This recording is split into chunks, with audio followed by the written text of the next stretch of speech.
Normal form. We have already discussed about the different type of normalizations like first normal form, second normal form. Before that, previously we have also discussed about the unnormalized form. And after completion of third normal form or BCNF, we will have to do, we can do also like fourth normalized form. Basically, students, the normalization is the major concept to design a database for an enterprise model. And the main objective of the normalization is to create an accurate representation of the data relationship between the data as well as the constraints.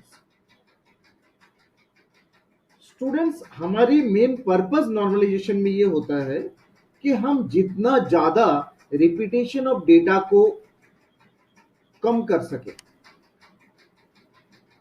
जितनी ज्यादा data repeat होगा उतना normalisation का level low रहेगा. We will have to reduce the repetition of data, यानी कि redundancy को minimise करना होगा. थर्ड नॉर्मल फॉर्म तक हमने we have already reduce the redundancy much more level, but again there are certain duplication will be there. Data का बार बार repetition होना कुछ जगह पे फिर भी रह जाता है. Due to that reason we will have to use the fourth normalised form. तो see the description here in my notes. You can see here that fourth normal form will be there when attributes in a relation have multi-valued dependency. Dependency we have already discussed. A arrow B means B depends on A.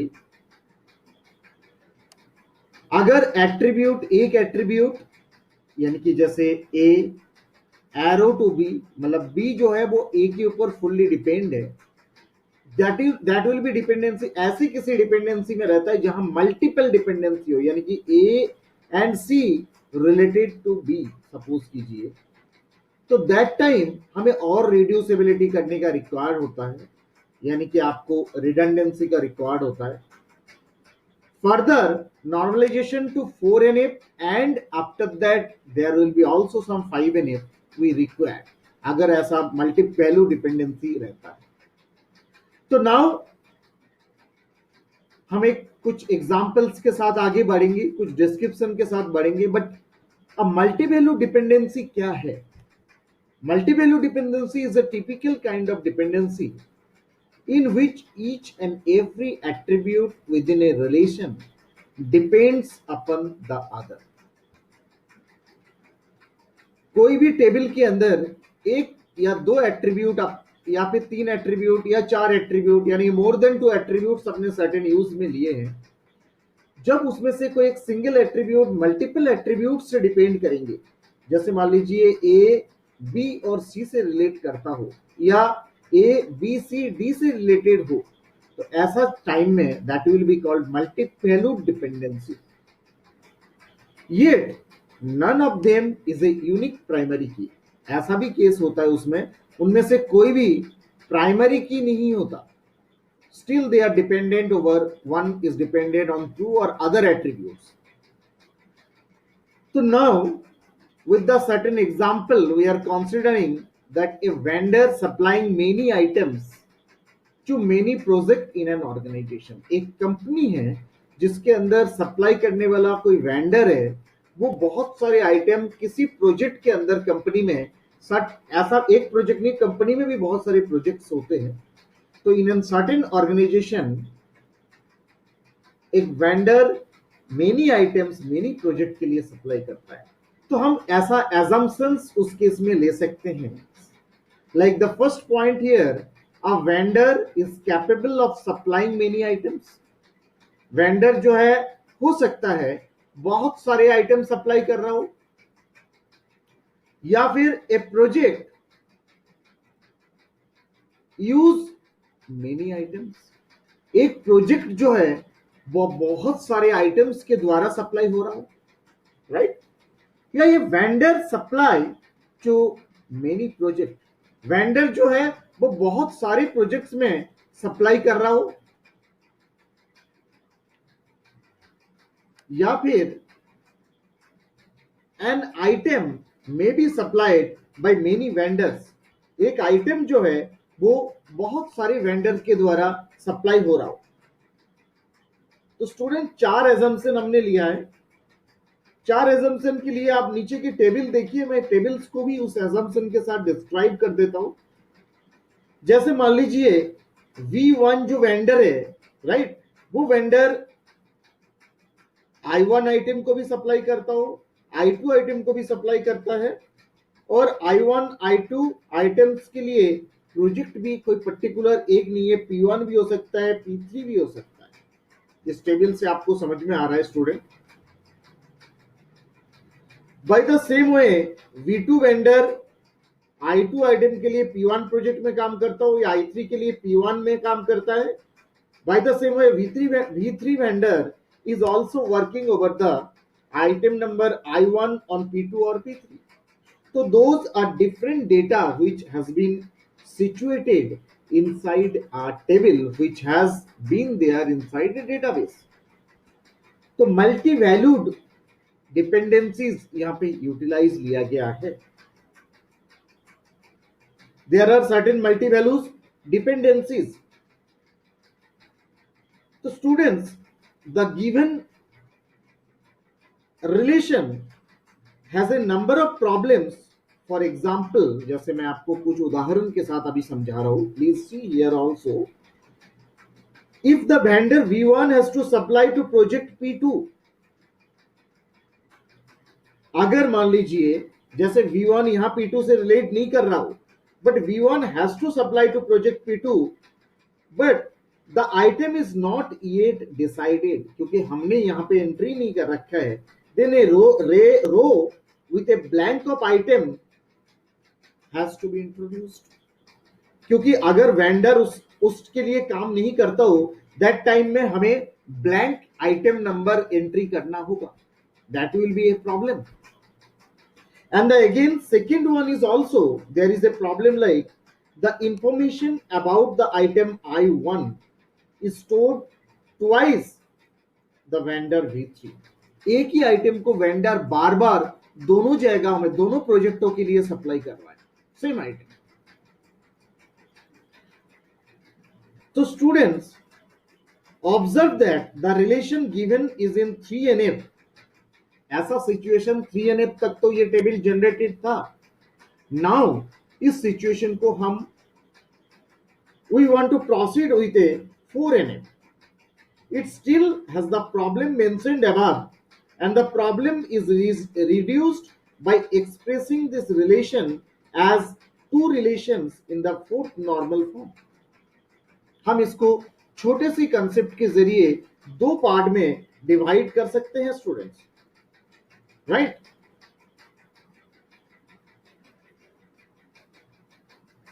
A relation is in 4NF if it has no more than one independent multi-valued dependencies or one independent multi-valued dependencies with a functional dependency. अगर ऐसा case होता है, that time we can say that we have solved from 3NF to 4NF. तो the table, अब हम नीचे दो table पे इसको स्प्लिट कर रहे हैं, तो kindly C that table, that ये दो टेबल आपके सामने आ गया। First table is vendor supply table and the second one is vendor project table, right student? तो देखिए the table can be expressed as the two 4NF relations following the fact that vendors are capable of supplying certain items and they are assigned to supply some projects. तो see the table, vendor code and item code. ऊपर वाली table को अगर आप ढंग से देखोगे students, तो वेंडर कोड लाइक V1 क्या सप्लाई किए थे, V1 जो है वो I1 से रिलेट कर रहे हैं, आइटम कोड के टाइम पे हम केवल कर रहे हैं V1 I1 से रिलेट कर रहे हैं, एंड V1 जो है वो I2 से रिलेट कर रहे हैं। तो ये रिड्यूस हो गया आपके सामने, दो बार रिपीट किया था V1 I1 V1 I2 V1 I1 V1 I2, तो we will reduce that only to the item code table, like only V1 I1 and V1 I2. I think you have understood here. Again, we have reduced V2 also, right? Like V2 I2 as well as V2 I3.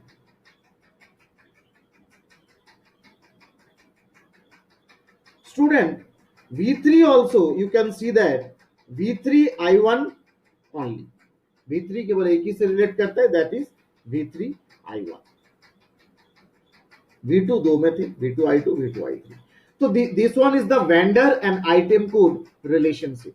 And again the splitting second table like vendor project, like vendor code and project number. Student previous table को आप देखिए, vendor मैंने पहले इन दोनों में divide किया, now vendor code के साथ प्रोजेक्ट नंबर को डिवाइड कर रहा हूं, तो इससे रिलेटिविटी जो वैल्यू है, जो रिकॉर्ड्स का जो एंट्री वैल्यूज है, वो नंबर्स आप अगर देखेंगे तो that will be reduced. That is vendor code आपका V1 है, V1 is related with P1, again V1 is related with P3. आप देखिए ऊपर वाली टेबल को तो आपको क्लियर हो जाएगा, V1 P1 के साथ है, V1 जो है वो P3 के साथ रिलेटेड.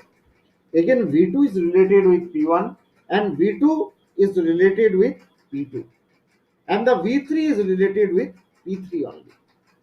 तो ये आपका जो रिकॉर्ड्स है, नंबर ऑफ रिकॉर्ड्स अगर आप बार बार मैं रिपीट कर रहा हूं, that has already reduced and this is the major part of 4NF.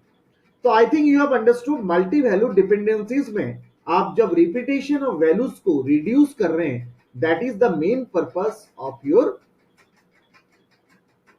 3NF to 4NF part, मतलब थर्ड नॉर्मलाइज फॉर्म से फोर्थ नॉर्मलाइज में हम कैसे कर रहे हैं. तो इस तरीके की टेबल को, जो मेन टेबल था जिसको हमने छोटे छोटे दो टेबलों में रिड्यूस कर दिया.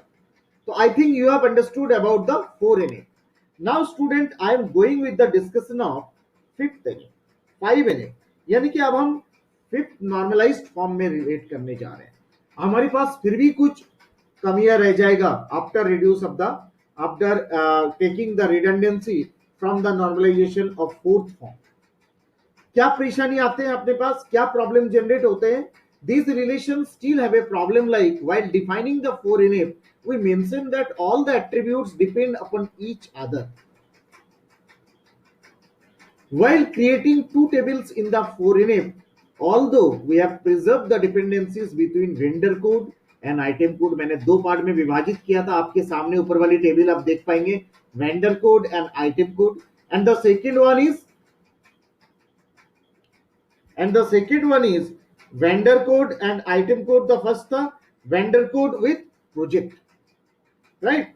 तो ये दो पार्ट में जो आपने डिवाइड किए थे 4NF के अंदर. नाउ अब हम इन द सेकेंड टेबल जो हमने अब हम इसको रिलेशनशिप को लॉस कर रहे थे जिस केस में, that is item code and project number को अगर हम डायरेक्ट कर दें, item code and project number, you see the table there and we are just reducing item code and project number. If there were a primary key, then this is must add a new table like the following. अब हम एक table का generation दिया आपके सामने यहाँ पे, तो अब हम उस टेबल पे इस चीज को यूटिलाइज कर सकते हैं अगर हम प्राइमरी की भी उस जगह पे इस्तेमाल करें that time. And you have to note down that during the entire process of normalization, this is the only step there where a new table is created by joining the two attributes rather than splitting them into separate tables. हमने पहले ऊपर जो दो table में part में विभाजित किए थे, इन दोनों पार्ट को छोड़ दीजिए, इनकी जगह पे हम एक सिंगल टेबल में इस चीज को एलाबोरेट कर सकते हैं. तो स्टूडेंट सिंगल टेबल मैंने आपके सामने प्रेजेंट किया है. See that table here we have taken the attribute of project number as well as item code. Now project number like P1 is related with I1, P1 is related with I2, क्योंकि यहाँ unique ID को भी हम mention लेके चल रहे हैं. And again P2 is related with I1, P3 is related with I1 and P3 is related with also I2. Main table से कैलकुलेट करके हमने एक न्यू टेबल इस तरीके का जनरेट किया. तो this is the final normalized form of the 5NF. Now student, एक समरी स्टेज में हम नॉर्मलाइजेशन में आगे डिस्कस करें कि what will be the input relation and how the transformation level will be there put up and how we will get the output relation. तो मैंने suppose कीजिए अंडर अननॉर्मलाइज्ड फॉर्म में क्या होता है कि ऑल जो रिलेशंस रहता है, eliminate variable record length and remove the multiple attribute lines in A table. जब यूएनएफ को फर्स्ट एनएफ पे परिवर्तन करते हैं तो आपका ये ट्रांसफॉर्मेशन रहता है. That means you will eliminate the variable length record. मैंने आपको शुरू में बताया था प्रीवियस हम वीडियो में शेयर कर चुके हैं आपके साथ कि वी हैव अननॉर्मलाइज्ड, मतलब जैसे सपोज कीजिए कोई एक प्रोजेक्ट नंबर है जो बार बार रिपीट हो रहा है, तो हम वहां पे P1 को एक ही बार मेंशन कर रहे थे और आगे की पार्ट में P1 ब्लैंक था, रिक्वायर्ड नहीं था. अननॉर्मलाइज्ड में ऐसा ही होता है. बट आपको फर्स्ट नॉर्मलाइज्ड में क्या हुआ था, वो बार बार उसमें P1 वैल्यू दे रहे हैं तो P1 आपको बार बार मेंशन करना पड़ता है, right? And whenever we have in first normal form and we want to get in second normal form, the transformation will be remove the dependency of non-key attribute on part of multi-attribute key. And for the 2NF, see the topic discussed here. For the 2NF, remove the dependency of non-key attribute on other non-key attributes. That will be on the 3NF.